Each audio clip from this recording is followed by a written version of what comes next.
Matapos lamang nga po mga idol na malaglag ang Los Angeles Lakers sa playoffs, ay pinapagpatuloy pa nga pong muli ng kanilang superstar na si LeBron James ang kanilang podcast kasama si JJ Redick, kung saan pinag-usapan nga nila dito ang mga nangyari sa pagkatalo ng Lakers laban sa Denver Nuggets. Ayon nga po sa naging pahayag nito, nagkaroon nga talaga sila ng napakaraming tsansa para manalo sa first round matapos silang makalamang dito parate ng double digit, sadyang palagi lamang nila itong nasasayang. Bukod nga po dyan, sinabi rin naman ni LeBron na parang laser ang shooting ni Michael Porter Jr.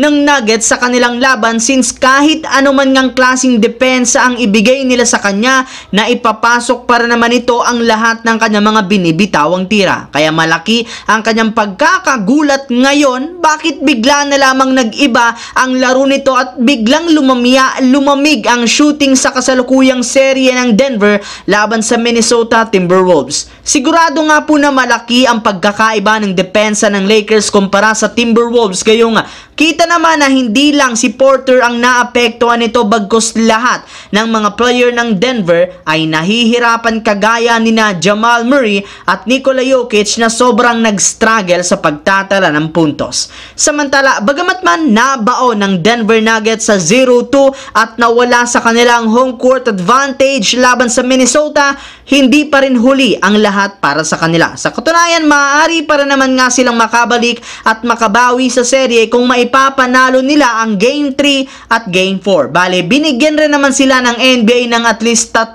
araw na pahinga upang makarecover ang mga malalaro sa kanilang natamong injury at makagawa ng game plan para maipang-counter sa Timberwolves. Bukod nga po dyan, hindi rin naman nasuspende si Jamal Murray kasunod ng ginawa nito sa Game 2. Ang kaso lang, mukhang hindi rin naman umaayon sa kanilang kapalaran, since maliban sa katotohanan na naibigay na ni Nikola Jokic ang sumpa ng pagiging MVP, may lumabas rin naman nga pong balita na malaki ang posibilidad na hindi makapaglaro at maging out sa Game 3 ang kapalitan ni Jamal Murray na si Reggie Jackson matapos itong mag-injury sa kanyang kaliwang paa. Kaya mapipilitan si Murray na kumuha ng mas maraming playing minutes sa Game 3 sa kabila ng injury para lamang makasabay sila sa Timberwolves. Sa kabilang banda naman, kahit maagang natambaka ng New York Knicks sa kanilang Game 2 laban sa Indiana na sinabayan pa ng pagtatamo ng injury ni na Jalen Brunson at OG Anunoby, nagawa para naman ang kanilang team na manalo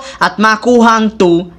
Pero syempre, hindi rin naman nila yan magagawa kung hindi dahil sa team effort ng kanilang mga players sa pangunguna ni na Jalen Brunson 29 points, Donte DiVincenzo at OG Anunoby na merong 28 points at si Josh Hart na merong 19 points. Yes mga idol, ang Villanova Big 3 na naman na sina DiVincenzo, Brunson at Hart ang bumubuhat literal sa Knicks para manalo. At ngayon nga pong posibleng maging out si Anunoby sa Game 3, inaasahan na mas lalo silang maghahalimaw at kukuha ng malaking playing time, lalo na si Josh Hart na wala nga siyang pakialam kung kumuha man siya ng 48 minutes. Pero wala rin naman silang ibang choice kundi gawin ito, lalo pat iyan lang naman ang nag-iisang paraan upang manalo ang New York Knicks. So that's it mga idol, ang ating bagong video na ating pinag-usapan ngayon. Once again, this is your J-Zone TV. Huwag kalimutang mag-like, mag-subscribe, pindutin